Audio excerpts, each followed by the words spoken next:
Good evening. I'm going to go ahead and demonstrate how to do anal gland expressions. There's two ways that you can do anal gland expressions. One would be externally, where you would just place your fingers right here and squeeze, and it should express. But I'm going to go ahead and talk more in depth about the internal expression.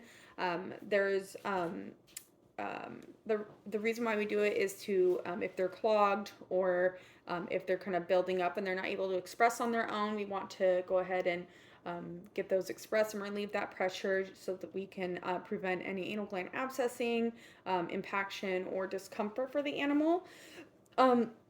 Signs would indicate kind of a foul odor, scooting, licking, and biting around the area. Also, visuals, it would be erythemic around the anus and a little bit swollen.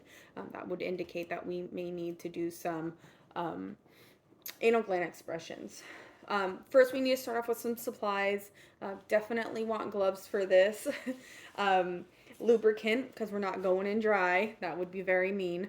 Uh, some tissue papers to clean up after, and a deodorizer, because we do not want any stinky fish smells around. So I'm just going to pretend like I'm putting on gloves. We want the dog in standing recumbency. I'm going to go ahead and put on my gloves. The restrainer is going to hold that dog. He really wants to hold onto the caudal abdomen to make sure that they don't sit, because we don't want them sitting down and shoving my finger up there more than it needs to be. And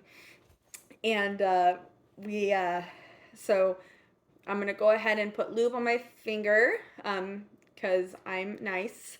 And so when you go ahead and you're going to hold the tail up, you want to make sure that you don't want to crank it back too far.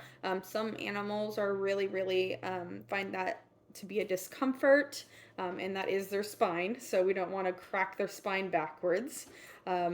So when you go ahead and first insert your finger, you're going to insert the index finger at about to the second knuckle at max. Sometimes I just literally go in between the first and the second knuckle there. And then it should be at just the opening of the anus at the 4 o'clock and 8 o'clock. If you're looking at a clock, the 4 o'clock and the 8 o'clock area. So you go in there with your index finger. You make sure you go ahead and you're going to disassociate a little bit and visualize and make some faces.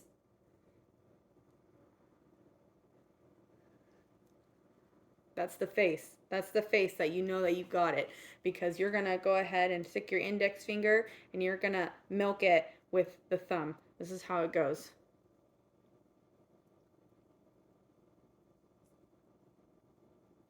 Ah.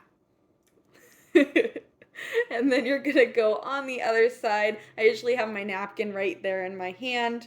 And I collect all the anal gland, and at that point I will make mental note of what the sizes of the anal gland, how full they were, how thick the material was, how easily expressed it was, and then once I'm done, I usually take my glove and I go like this, and I will do the deodorizer, and that's it.